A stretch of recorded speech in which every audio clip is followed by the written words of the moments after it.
Like you guys came out with the right approach and right energy there in that first quarter. I think maybe hit 7 of 13 threes, something like that. What impressed you most about the way you started this game? I love the response to coming off of a game where I feel like we threw a great punch in the first half and felt like we kind of let one slip away. And I thought the guys did a great job of moving on to the next play, moving on to the next game. Only way you can win the moment is to be in the moment. And I thought that they really were really intentional with how we played tonight to start the game with a 25-point quarter, a 23-point second quarter. The thing that stood out to me, obviously, it's a total team effort anytime you're trying to guard anybody. But I thought Miles and Sion did a really good job of locking in on marketing and understanding his tendencies. And, you're not going to be perfect a whole game. That team, their off-ball activity is really good, and all the flares and the slips and stuff. But I thought that our team pressured passers. I thought that we did a pretty good job of staying below and not allowing the back door. So the physicality, the effort, the individual pride was really impressive by our group defensively. And then to follow that up, I know probably the end of the third quarter was not great in terms of the fouling, but the way you guys were able to kind of respond, and I think you held them to 17 there in the fourth. Were you as equally impressed about the way you finished this game as you started, even though there was a little bit of maybe some diciness there at the end of that third quarter? Yeah, and that's every game. There's going to be some pocket of the game that doesn't go your way, and you got to be able to work through it. And I thought our group did a good job of still trying to stay locked in on the most important things of defensive intentionality and physicality and off-ball discipline. And then offensively, I thought that our pace was pretty good throughout the night. The ball movement was like it's been the best that it has been in the last couple of games. So I love that it wasn't sticking. We were getting the multiple actions. And so just a total team effort for 4 quarters, which I was happy with. Khan and Sion combined for 39 points and 11 assists with no turnovers. What do you like about the way that those two guys play off each other and the chemistry that they've carried to Charlotte from their time at Duke? Yeah, Coach Shire might as well be on the staff. Like, he did such a heck of a job of laying a foundation with those guys. I owe him a lot. But they understand how to play basketball. They understand to not overdo it, to kind of just, whatever you practice and whatever the team needs, that's what we're going to do in the game. And, just because you get in front of a crowd or in front of a different defense, they're not going to change. And I love that about them. And so Sion does a great job of connecting and understanding his DHOs and his drives. Once he gets a piece of the paint, I think he's got really good vision while also still being able to finish down there. And his catch-and-shoot game is very confident and it's been very an added bonus to his game as well. And then Khan, obviously, it's a nice luxury to be able to put him in off-ball actions. I think we've got to see him as a screener. He's got a really good feel for, defenders' feet open, slip, guys square, get a piece. He's even versatile in terms of he doesn't have to pop all the time. He's playing in the seams and making some passes there. So just a really good basketball player with high basketball IQ, and both of them are just about team basketball and winning. Charles, is Khan surprised you at all with how well he's been shooting? I mean, he's up among the league leaders, from shooting deep. And I mean, has it surprised you, or did you kind of see this coming in training camp and preseason, all that? Yeah, it doesn't surprise me. I think, obviously, number one, he works at it a ton. And what he works on is game shots at game speed. And then when he gets in the game, he's taking the right threes a lot of times. They're uncontested or lightly contested.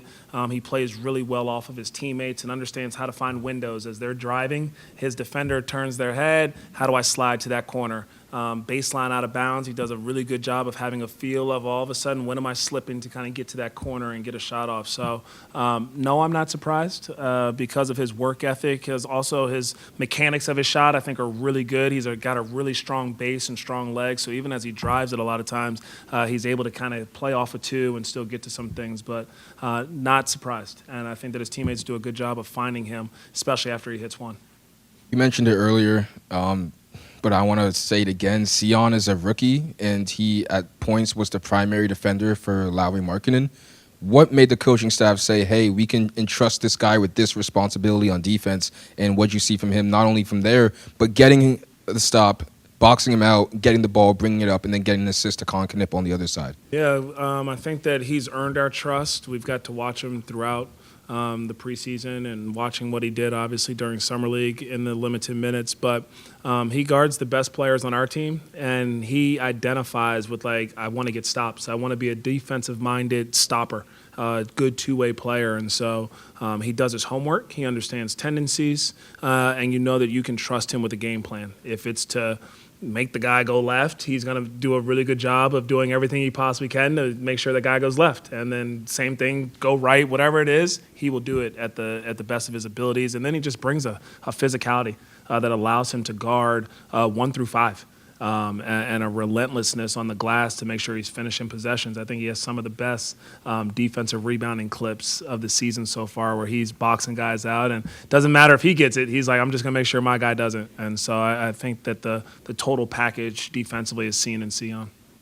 Mentioned stacking possessions. It was 112-94, and it went Kahn hook shot, Kalkbrenner steal, Sion made layup. At the same time, during the fourth quarter, you forced 9 straight misses and 6 straight three-point misses.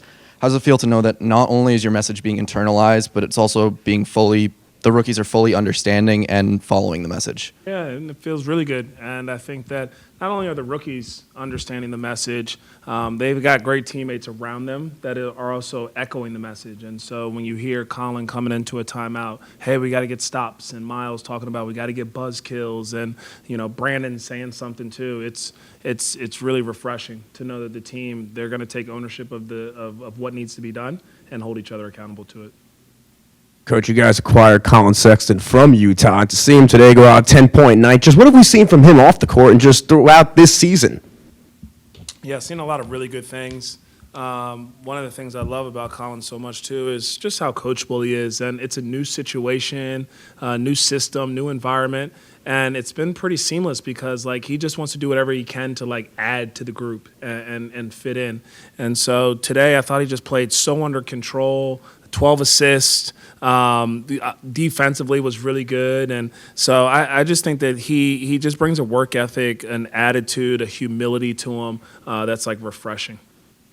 In the first quarter, I think Miles was shooting free throws, and you brought Trey and Colin over, and you were giving them a little talk there. You've mentioned communication for the team, but can you talk about the communication from the coaching staff to the players in game as well?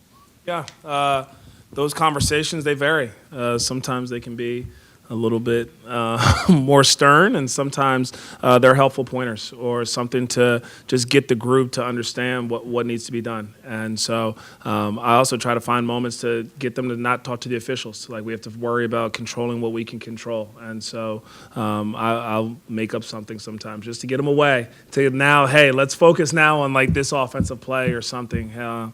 But they're so responsive. They're so great. They recognize it. And those moments, though, it's good. We all got to be able to communicate, be on the same page, and I think that we're all collaborating to help each other figure out how we can just win and put ourselves in the best position to be successful. Thank you.